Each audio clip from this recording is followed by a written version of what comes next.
오늘 함께 말씀 살펴보기 원하는데요. 제목은 당신을 광야로 초대합니다라는 제목입니다. 우리 함께 민수기 6장 22절부터 24절부터 27절까지 함께 읽도록 하겠습니다. 짧으니까요. 같이 한 목소리로 읽도록 하겠습니다. 여호와께서는 내게 복을 주시고 너를 지키시기를 원하며 여호와는 그의 얼굴을 내게 비추사 은혜 베푸시기를 원하며 여호와는 그 얼굴을 내게로 향하여 드사 평강 주시기를 원하노라 할지니라 하라. 그들은 이같이 내 이름으로 이스라엘 자손에게 축복할지니 내가 그들에게 복을 주리라. 아멘. 우리 좌우에 계신 분들과 이렇게 인사하면 좋겠습니다. 당신 때문에 살맛이 납니다.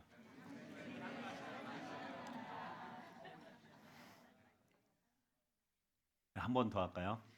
네, 하나님은 당신에게 복을 주시기를 원하십니다.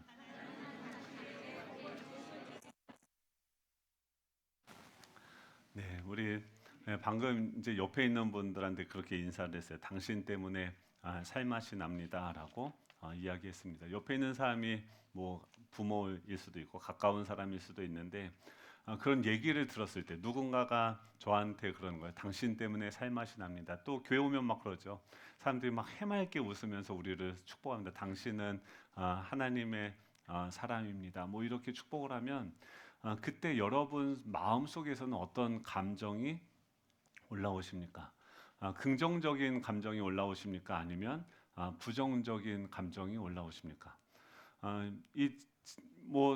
나 때문에 당신이 살맛 날 거야. 그치? 당신은 나 때문에 살맛이 날 거야. 라는 생각이 난다면 긍정적인 감정이 올라오는 거고, 이 인간이 지금 떡국을 잘못 먹었나? 뭐 이런 생각이 든다고 한다면 부정적인 감정이 올라오는 거죠. 지금 이 질문을 통해서 무엇을 알 수 있냐면 이게 리트머스 종이와 같아요. 그러니까 우리 마음을 지금 지배하고 있는 그 생각이 긍정적이냐 부정적이냐 라는 것을 점검해 볼 수 있는 거죠. 나와 나의 사이가 지금 어떠한가를 우리 볼 수 있습니다.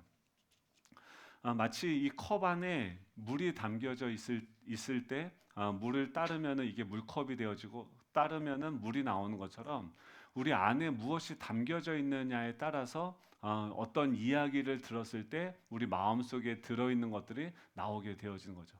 여러분들 마음속에는 여러분들 그 언어를 통해서 지금 이런 말을 들었을 때 내 안에는 뭔가 긍정적인 이 어떤 사랑과 그 신뢰의 감정들이 움직이십니까? 아니면은 부정적이고 뭔가 결핍되어져 있고 어두운 감정들이 지배하고 있으십니까?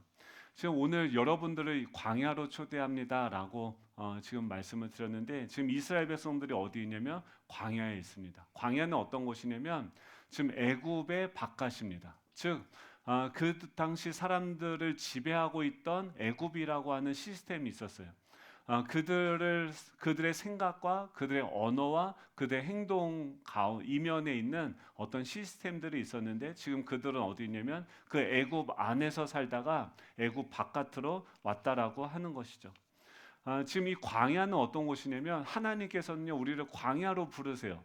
요즘에 세례 요한을 볼 때도 세례 요한이 어디로 갑니까? 광야로 가요. 왜냐하면 그곳에 지금 총독이 있고 세계 왕들이 그것을 다스리고 있음에도 불구하고 그 정치 세력들은 누구를 위해서 살아가고 있습니까? 로마 정권을 위해서 살아가고 있고 거기 있는 종교 지도자들은 누구를 위해서 살아가고 있습니까? 그들 역시도 그 세상 권력에 의해서 이 지배되어진 그 곳이기 때문에 세상 권력에 의해서 부여된 그 임무이기 때문에 그들은 어떻게 되냐면 결국 세상의 눈치를 보면서 살아가고 있는 거죠. 그러니까 그 땅을 지금 가나안 땅이 있는데 그 가나안 땅을 다스리는 왕도 세상이고 그 교회나 종교 지도자들을 다스리는 것도 세상인 시대였습니다. 그러니까 하나님은 지금 하나님의 말씀을 세례 요한이 전하기 위해서 어디로 가냐면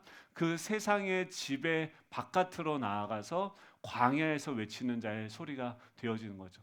이스라엘 백성들도 마찬가지입니다. 이스라엘 백성들도 애굽의 지배를 받고 있었어요. 그곳에 그들의 신분은 무엇이었냐면 종이고 노예였습니다. 자신의 어떤 주권이 없어요. 자유가 없어요.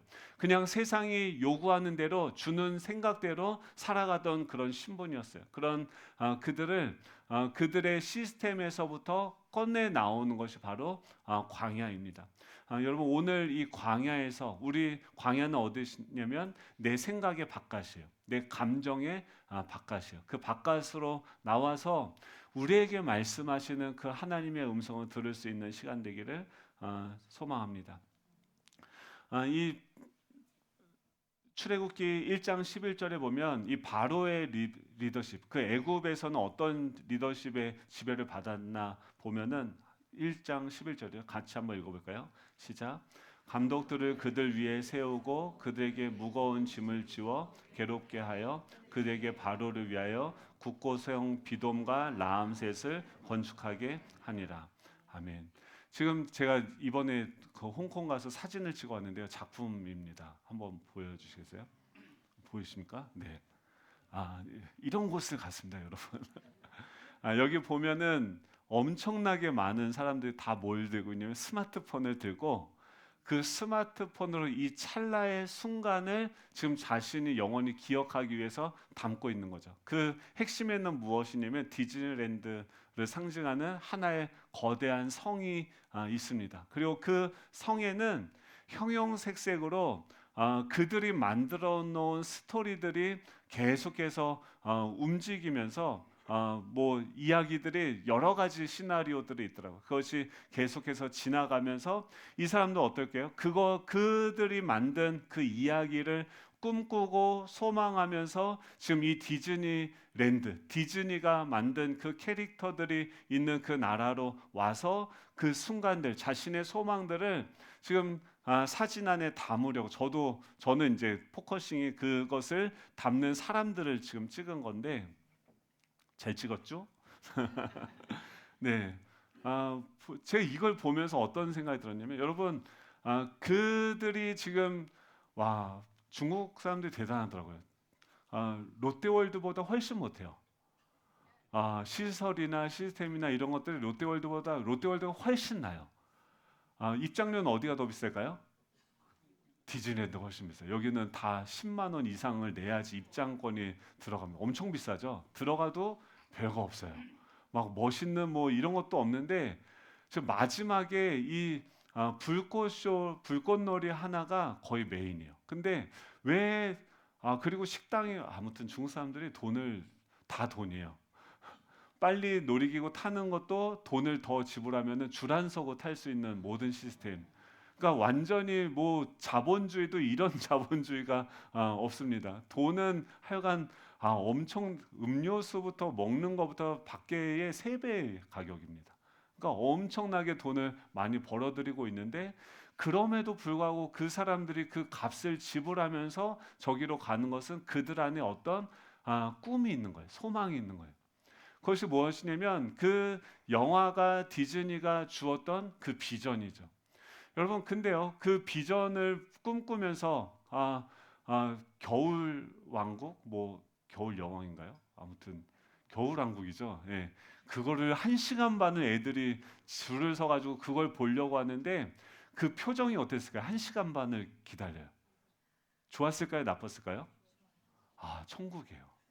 그리고 애들이 그 캐릭터를 봤다는 것 자체로 이미 끝났어요. 너무 좋은 거예요. 그런데 지금 그런 시스템을 사람들이 보고 그 비전을 보고 그 신화를 따라서 나아가는 거죠. 우리 마블의 주인공이 되기 원하고 저렇게 아름다운 이야기들을 꿈꾸면서 세상 사람들은 살아가게 되어집니다. 애굽은 어땠을까요? 애굽도 이와 같았어요.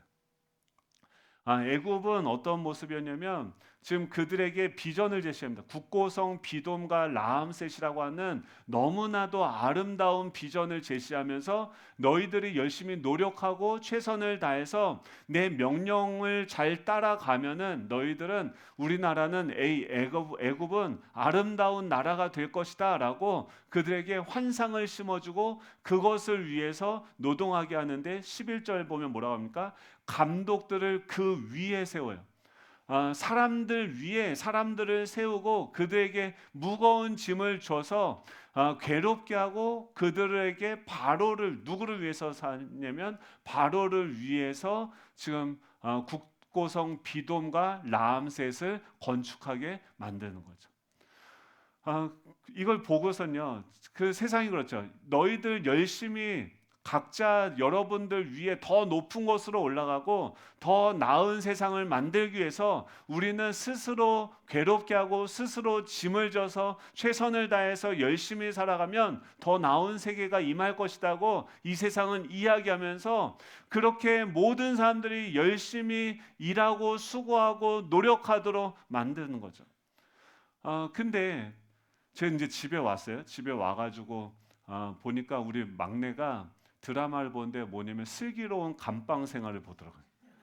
벌써 감방 생활을 배우고 있어요. 예, 왜 그걸 배우는지 모르겠는데 보니까 어떤 대위가 있어요. 제가 짧게 이렇게 봤는데 어떤 대위가 그 깜방에 들어와서 사는데 억울하다는 거예요. 살인 누명을 썼다는 거예요.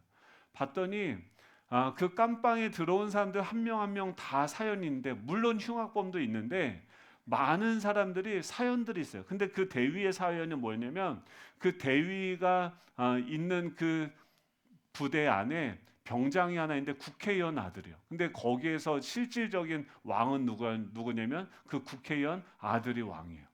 그래서 모든 사람들 그 왕인 그 병장을 중심으로 거기서 학생들 그 군인들을 폭행하고 또 억압하고 뭐 이런 일들이 있는데 아무도 거기에 대항도 못하고 뭐 이러는 거죠.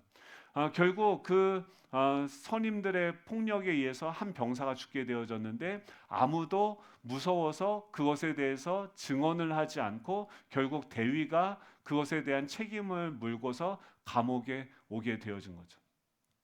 우리가 세상에서 보는 세상이 보여주는 이미지 너희들이 열심히 살고 최선을 다하며 성공하고 행복한 삶을 살 수 있을 거야 라고 하는 그런 이야기는 동화 속의 이야기고 신화 속의 이야기인데 우리가 살아가는 그 삶의 실질적인 모습은 어떻습니까? 이 애굽에서 그 바로 왕이 보여주던 이미지는 어땠어요? 아름다운 디즈니랜드죠. 그런데 실상은 무엇입니까? 노예로서 그들의 말을 듣지 아니하면 그 벽돌의 집까지 뺏어가면서 그들을 착취하고 억압하는 것이 그들의 현실이었어요.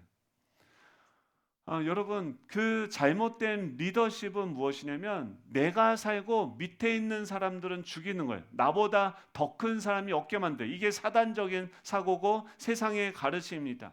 나보다 더 작게 사람들을 만들고 내 통치력 아래 두고자 합니다. 사람 위에 내가 서기 원하고 모든 사람들은 내 명령을 쫓아가기를 원하는 것이 이 세상의 방식이죠. 그래서 내 영향력을 극대화하고 내 영향력 아래 모든 사람들을 두려고 합니다. 그 방법은 무엇입니까? 그들을 학대하는 것. 이것이 뭐냐면 세상의 지혜입니다. 왜 그럴까요? 지금 이 세상의 시스템은 결핍으로 움직이고 있고 그 결핍을 충족시키기 위해서 다른 사람들과의 비교와 경쟁을 통해서 상대적인 우위를 선점하는 것이 나의 행복의 조건이다라고 이야기하고 있기 때문인 것이죠. 그런데 정말 그렇습니까? 그 애굽에서 살던 그 백성들이 그런 것을 꿈꾸고 그것을 위해서 가족끼리 이렇게 모여서 쉬지도 못해요. 같이 밥 먹으면서 서로의 삶을 나누지도 못해요. 가족인데도 서로가 서로를 낯설어하고 서로의 삶에 대해서 관심이 없어요. 왜 그렇게 바쁘고 왜 그렇게 분주하고 그렇게까지 열심히 사는 이유와 목적이 무엇입니까? 예, 그렇죠. 근데 지금 그들을 그 애굽에서 벗어나게 하신 이 하나님은 어떤 리더십을 행사하십니까? 제가 이제 장로님을 이렇게 와서 이렇게 보면서 어떻게 보면은 정말 실속이 없으세요. 공사 건축을 하면요 돈을 많이 벌 수 있을까요, 없을까요? 집 하나 제가 아는 분은 집 한 채 지니까 1년 연봉이 이렇게 나오더라고요. 그래서 한 채 지고 1년 동안 이렇게 잘 노시고 또 한 채 짓고 뭐 이렇게 사시는데 장로님은 그런 주문이 와요. 오다가 들어오는데 그거는 안 받으세요. 다른 건설 회사들이 할 수 있는 거는 거기다 맡겨서 하라고 그래요. 그 본인은 어떤 일만 하시면 가족들은 속 터지겠죠? 아니, 저도 어쩔 때 보면 너무 좀, 이게 아쉬워요. 그러니까, 근데 어떤 일 하냐면 굳이 이렇게 일이 요 조그만 이런 인테리어 회사나 뭐 이런 데서도 하지 못할 만한 일들이 있으면 그걸 가장 우선으로 하시더라고요. 그래서 그분들에게, 그리고 돈도 이렇게 견적을 좀 이렇게 부풀려서 내서 받는 게 아니라 실컷 열심히, 누구보다도 담배를 피십니까? 뭘 하십니까? 하루 종일 일하시면서 수고하고 섬기고 나서 일당, 자기 정해진 일당만 받으세요. 자재값하고. 그러니까 일이 끊어지지 않겠죠. 근데 만약에 저보러 그렇게 하라고 한다면 못할 것 같아요. 왜 그렇게 하실까요? 물어볼까요? 아, 근데 뭐랑 닮았냐면 예수님이랑 닮았어요. 성경에서 말하는 하나님과 닮았어요. 하나님은 어떤 분이요? 모든 것이 자신의 것이에요. 여러분, 여기서부터 자유가 오는 것입니다. 우리는 하나님의 자녀로 부름을 받았다는 것은 이 모든 나라가 우리 아버지의 것이고 그 나라를 우리는 상속받을 상속자들입니다. 이 땅에서 우리가 살아가면서 경험하는 것은 하나님의 자녀로서 그 나라를 상속받게 되었을 때 우리가 어떻게 그 사람들을 사랑으로 대할 수 있는가? 어떻게 그 사람들을 신뢰하면서 사람이라는 이 존엄한 그 가치를, 그 존귀한 존재를 어떻게 하면 조건 없이 사랑하고 세워갈 수 있는지를 다양한 방식으로 고민하면서 실천해보고 그 기술들을 익히는 것이 이 땅에서 우리를 하나님께서 보내주신 이 삶의 목적인 것이죠. 근데 세상은 어떻습니까? 나의 것이 없고 자신이 없기 때문에 자신은 조금이라도 더 가지려고 하고 남의 있는 것을 어떻게라도 깎아내리고 폄하시키려고 하는 것이죠. 지금 하나님은 우리를 어디로 인도하시냐면 그 세상적인 그 경쟁의 시스템 속에서 우리를 끄집어내서, 내가 창세기에서 뭐라고 합니까? 광야에 오자마자 하는 말이 무엇입니까? 내가 태초에 이 모든 것을 다 창조했고 내가 주인이고 내가 너를 위해서 준비했고 내가 너를 위해서 이런 나라와 이런 법과 이런 시스템들을 내가 만들어 놨다. 광야에서 계속해서 뭘 가르쳐 주십니까? 내가 너의 창조주고 출애굽은 뭐예요? 내가 너 넘어지면 내가 널 일으킬 거야. 너가 험한 곳에 빠지면 내가 너를 끄집어낼 거야. 나는 너를 절대 포기하지 않아. 너는 마침내 내 백성이 되고 나는 너의 하나님이 될 것이야. 하나님의 그 구원, 하나님의 그 구출의 의지들을 보여주시면서 내 백성은 마땅히 어떻게 살아가야 되는지 보여줍니다. 여러분, 이 모세가 왕이 될 수 있었죠. 모세가 그들을 출애굽했습니다. 그러면 뭘 생각해야 됩니까? 그 가나안 땅에 들어가서 초대 대통령이 되어져서 강력한 중한 집권적인 체제를 가지고서 그 나라를 하나님의 비전에 맞도록 만들어야 되죠. 그런데 이 하나님의 나라의 특징은 무엇입니까? 이 모세는 왕이 될 생각도 하지 않았고 왕이 자신이 우상이 되어질까봐 느보산에서 그 가나안 땅을 들어가는 것도 거절하면서 거기서 아무도 어떻게 죽었는지 몰라요. 그 위대한 업적을 행한 그 모세의 무덤이 있으면 그것을 사람들이 우상처럼 섬길까봐 무덤도 아무도 모르게 자신의 마지막을 보냈죠. 여호수아는 어떻습니까? 여호수아가 가서 초대 왕이 되었습니까? 그렇지 않아요. 가나안 땅은 하나님만이 왕이 되시는 나라예요. 하나님만이 왕이 될 때 우리는요, 우리 위에 아무도 없는 거예요. 우리가 1등이에요. 여러분, 하나님의 나라는 모두가 1등입니다. 하나님과 우리 사이에 아무것도 없어요. 모든 인간들이 하나님의 존재로, 하나님의 형상으로 지음받은 존귀한 존재라는 거예요. 제가 아까 그 디즈니랜드 가서 제가 중국 사람을 좋아할까요, 싫어할까요? 저 예전에 중국 성교까지 생각했던 사람이에요. 좋아할까요, 싫어할까요? 좋아하려고 노력합니다. 왜냐하면 머리가 너무 똑똑해요. 똑똑하고 수가 너무나도 많아요. 제가 근데 중국 사람들을 그래서 막 그렇게 좋아하진 않아요. 근데 그리고 거기 가서 이제 사람들 보는데 그 사람들이 이뻐 보였을까요? 미워 보였을까요? 뭐 상관도 없으니까 그렇죠? 근데 그 사람들 이렇게 보면서 정말 많은 사람들이 있다고요. 정말 많은 사람들이 그 바다에 떠 있는 부표처럼 자신의 인생의 목적이 무엇인지도 모르고 정말 이 땅에서 어떻게 살아내려고 애를 쓰면서 살아가고 있더라고요. 근데 그 영혼들이 다 하나님도 모르고 어떻게 내 인생이 이 땅에 던져졌는데 던져진 목적과 의미도 모른 채 그곳에서 열심히 최선을 다하면서 살아가는데 너무나도 안타까운 마음이 들었어요. 근데 여러분 제가 그런 마음을 가질 수 있는 사람일까요? 아니에요. 아, 하나님은 어떤 일을 하시냐면 우리 계속해서 그 경쟁의 시스템 속에서 우리는 서로 다른 사람보다 더 잘난 내가 되려고 하는 우리들을 끄집어내서 그게 아니구나. 모든 사람들이 다 소중하고 존귀한 자이구나. 그 광야에서 비추는 이 말씀이라는 새로운 빛을 통해서 우리 사람들 보고 이 세계를 보고 또 이 미래를 꿈꿀 수 있게 하는 새로운 빛을 비춰주시는 분이 바로 하나님이신 줄로 믿습니다. 그래서 그 하나님이 이 광야에서 어떤 말씀을 전하게 하십니까? 지금 오늘 본문에 보면은 그래서 일단 중요한 것은 뭐냐면 우리 마음이 중요해요. 내 마음 가운데 어떤 빛이 어떤 메시지가 비춰지고 있는가. 잠언서 4장 23절에 보면 무릇 지킬 만한 것보다 더욱 내 마음을 지켜라. 생명의 근원이 이에서 남이니라 라고 얘기합니다. 여러분들의 마음을 지배하고 있는 그 생각이 출처가 어디인지 여러분 점검해 보시길 축복합니다.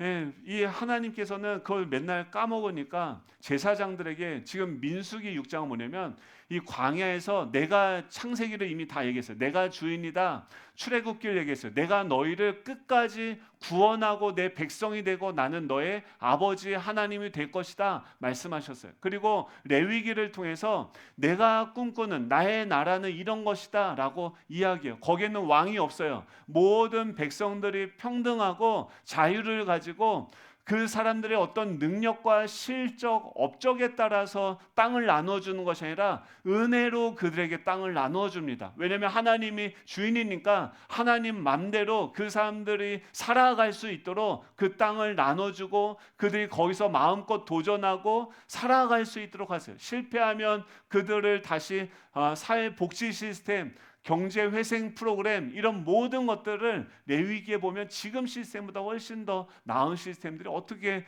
고대 근동의 그 사람들 마음에서 이런 것들을 만들어냈을까 의심이 들 정도로 이건 하나님 아니면 만들 수 없는 그런 사회 시스템이 레위기 안에 들어와 있습니다. 거기에 그 나라를 위해서 민수기에서는 하나님께서 어떻게 그들을 훈련시키는지를 이야기하고 있고 그 광야에서 그들의 마음은 어떻게 하겠습니까? 계속해서 세상적인 가치관 또 하나님의 말씀 중심으로 왔다리 갔다리 하면서 뭐 이러겠죠. 그때마다 제사장들에게 이것을 명령합니다. 그 광야에 있는 백성들에게 제사장들은 무슨 말을 해야 되는가? 여러분 이번 명절 동안 우리 가족들을 만나고 광야에 있는 그 사람들 만나고 만났을 때 어떤 메시지를 전해야 되는가 세 가지로 말씀을 드립니다. 24절에 보면 뭐라고 얘기합니까? 여호와는 같이 읽어볼까요? 나는 내게 복을 주시고 너를 지키시기를 원하며 또 25절은 뭘까요? 여호와는 그의 얼굴을 내게 비추사 은혜 베푸시기를 원하며 그 다음이요 여호와는 그 얼굴을 내게로 향하여 드사 평강 주시기를 원하노라 할지니라 하라. 여러분 여러분들 마음 속에도 지금 어떤 이미지가 있어야 돼요? 그냥 저 멀리 디즈니랜드 나와 전혀 상관없는 그 세상이 보여주는 그 이미지를 추구하는 것이 아니라 지금 너무나도 실제적으로 우리를 다스리고 함께하고 계시는 그 하나님께서 어떤 방식으로 우리를 다스리기 원하시는지를 마음에 담고 그 관점으로 서로를 축복할 수 있는 우리 명절 될 수 있기를 축복합니다. 첫 번째는 뭐냐면 따라해 볼까요? 하나님께서는 내게 복을 주시고 너를 지키시기를 원하십니다. 예, 하나님은 어떤 분이냐면 하나님은 우리를 복 주시기를 원하시는 분이에요. 이 복은 무엇이냐면 하나님이 태초에 천지를 창조하셨을 때 그 상태 안에서 하나님과의 관계를 누리는 것입니다.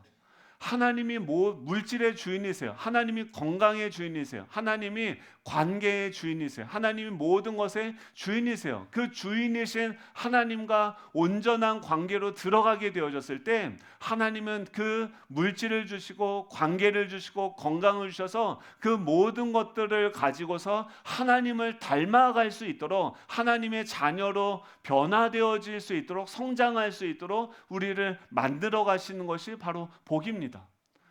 여러분, 이 하나님이 지금 광야에 있어요. 이스라엘 백성들이 광야에 있어요. 어려움이 있어요. 이런 때도 우리가 우리의 삶에도 그런 여러 가지 환난과 어려움들이 오게 되어지는데 그때도 무엇을 선포해야 됩니까? 하나님은 우리에게 복 주시기를 원하시는 분이다. 하나님은 우리에게 최고의 것을 주시기를 원하시는 분이다. 라는 그 믿음 안에서 이 상황들을 우리가 볼 수 있어야 되는 것이죠. 여러분, 하나님이 택하신 사람에게도 고난이 있어요. 자녀를 성장시키기 위해서 우리가 하는 것은 뭐냐면 숙제해라, 공부해라. 계속해서 우리 자녀들이 더 많은 것들을 알고 성숙해질 수 있도록 우리 자녀를 훈계하겠죠. 그것이 무엇입니까? 우리에게 있는 이 고난이에요. 이것은 저주가 아니라 하나님의 복이신 줄 믿으시기 바랍니다. 이 복은 무엇이냐면 이 광야에서 이 하나님의 리더십 안으로 들어가게 되어진 거예요. 참 그 이 복이 구체적으로 무엇인지 25절 우리 같이 한번 읽어볼까요? 25절입니다. 시작. 여호와는 그의 얼굴을 내게 비추사 은혜 베푸시기를 원하며. 지금 하나님이 우리에게 복 주시기를 원한다라고 하는데 하나님의 복은 뭐냐면 그의 얼굴을 우리에게 비추시는 거예요. 이게 왜 복이냐면요, 우리는요 자신을 잃어버렸어요. 내가 누군지를 몰라요. 내가 어떻게 살아가야 되는지 몰라요. 그냥 이 세상에 그냥 버려진 것 같아요. 던져진 것 같아요.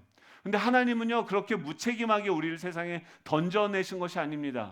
하나님의 얼굴을 우리에게 비추시며 그 에덴 동산에서 주님을 보고 닮아가고 주님을 따라가도록 우리를 부르셨어요. 지금은 죄로 인해서 우리가 이 눈으로 하나님을 볼 수 없는 상황이어서 이 말씀을 통해서 하나님이 어떤 분이신지 그분을 알아가고 닮아가고 누릴 수 있도록 하셨습니다. 왜 우리는 부끄러워합니까? 왜 나는 이것밖에 안 될까? 왜 스스로를 부끄러워하고 미래를 두려워합니까? 모호한 거예요. 내가 어떻게 살아가야 될지 모르겠는 거예요. 나라는 존재를 잃어버렸기 때문입니다. 이것은 왜 그렇습니까? 하나님의 얼굴이 우리에게 비춰지지 않기 때문에 그래요. 여러분, 이제부터는요 성경 보시면서 예수님을 보시고 예수님을 보시면서 이게 나의 모습이구나. 하나님이 나를 이런 인간으로 만드셨구나. 나를 사자나 어떤 슈퍼맨이 아니라 그냥 연약한 인간, 그런데 연약함에도 불구하고 모든 것을 할 수 있는 인간, 마음껏 사랑하고 마음껏 자기를 기뻐하며 서로를 믿어주고 기다려줄 수 있는, 사랑할 수 있는, 그래서 함께 살아갈 수 있는 그런 인간으로 만드셨구나. 여러분 믿으시기 바랍니다. 하나님의 형상으로 창조된 인간이 지금 자신을 잃어버렸어요. 그러니까 자신이 없어요. 생명을 잃게 되어졌어요. 지금 이 자신을 잃어버리고 생명을 잃어버린 이것들을 해결하고자 세상은 뭐예요? 이런 디즈니랜드의 그 겨울 왕국의 그 여인을 닮아가고 무언가를 쫓아가라고 이야기하지만 그것을 추구하는 순간 우린 무엇을 잃어버립니까? 나를 잃어버려요. 하나님은 뭐라고 하면 나는 너희들에게 복을 주기 원해요. 그 복은 무엇입니까? 하나님의 얼굴을 내게 비추사. 이게 뭐예요? 은혜예요. 하나님의 얼굴은요 조건 없이 비춰집니다. 하나님의 얼굴은 우리의 실력에 따라서 비춰지는 것이 아닙니다. 우리가 어떠하든지 부족하든지 돈이 많든지 적든지 똑똑하든지 약하든지 아프든지 건강하든지 하나님의 얼굴은 조건 없이 모든 사람들에게 비춰지는 줄 믿으시기 바랍니다. 받을 만한 자격이 없는 자에게 무조건적으로 공짜로 주어지는 것이 바로 은혜예요. 원래 우리는 하나님의 얼굴을 비춰주면은 죽을 수밖에 없는 존재였어요. 두려워할 수밖에 없었어요. 그런데 하나님은 아들 예수 그리스도를 통하여서 우리에게 하나님께 나올 수 있는 길을 주셨고 그 빛을 우리에게 비춰주십니다. 여러분, 그 하나님께서 나를 바라보신다. 하나님의 얼굴이 지금 나를 비추신다. 그 디즈니랜드에서도 우리 가정에서도 우리 자녀들 보면은 막 염색한 우리 손녀가 손자가 올까요, 안 올까요? 막 봤는데 1년 동안 못 봤더니 어디 문신을 하고 왔어요. 그럼 어떻게 해야 됩니까? 빗자루를 들어야죠. 네? 용납해 줘야 돼요? 하지도 못하는 걸 이렇게 그렇죠. 그러니까 그때 뭐냐면은 우리는 그럴 때마다 내 안에 있는 나의 기준들이 나와요. 그래서 저거는 용납하고 저거는 용납 못한다라고 하는 건데 하나님은 어떻게 해요? 하나님은 그의 얼굴을 그냥 비추시는 거예요. 이게 복이고 이게 은혜예요. 여러분, 은혜를 흘려보낼 수 있는 명절이 될 수 있기를 축복합니다. 여러분, 은혜로 봐야 돼요. 내 안에 나도 은혜로 대해야 돼요.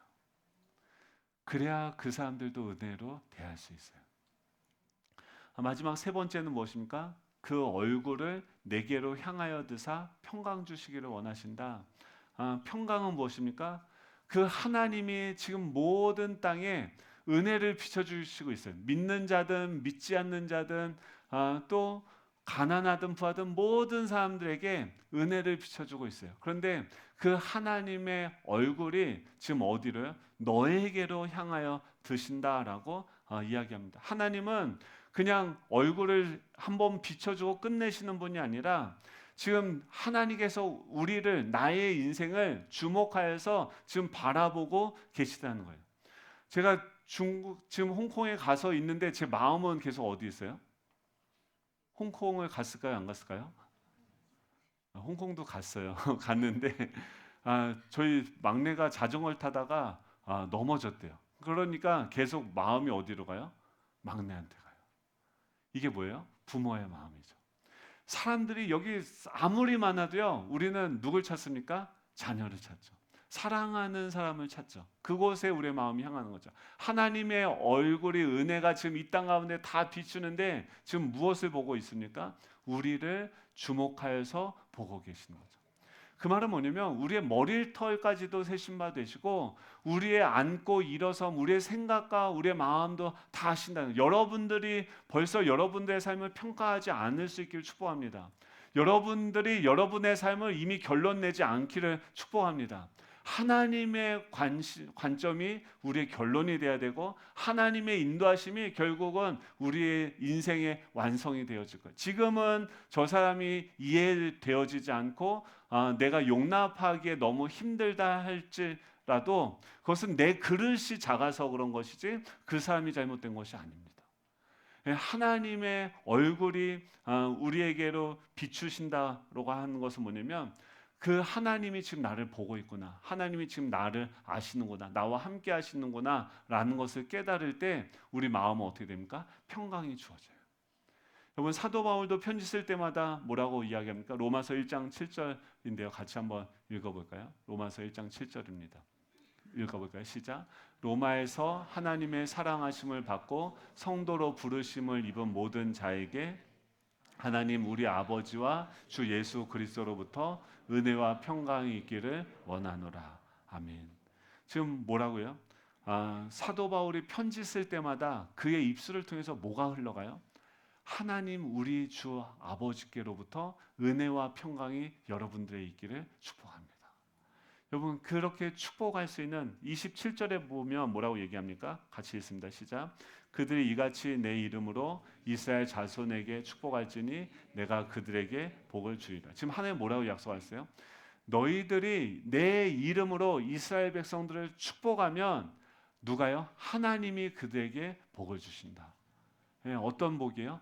하나님을 알아가고 내 자신을 찾아가고 하나님이 주인 되셔서 아들로서 모든 것을 누릴 수 있는 그 자유와 권세와 은혜와 평강을 하나님께서 주시는 줄로 믿습니다. 누가 제사장입니까? 한번 좌우에 당신이 제사장입니다. 네, 아멘이십니까? 예. 이번 명절 동안 이번 한 주 이번 명절이 엄청 길어요. 여러분 얼마나 좋은 기회입니까? 하나님의 주시는 그 복을 누리고 그 은혜와 평강의 복을 전할 수 있는 저와 여러분 될 수 있기를 기도합니다. 제가 기도하고 우리 찬양하고 마치도록 하겠습니다. 예, 나의 사랑 너는 얼굴 우리 다 같이 일어나서 우리 서로 축복하면서 보석보다 귀한 우리 좌우에 계신 분들 우리 축복하면서 나가면 좋겠습니다. 나의 사랑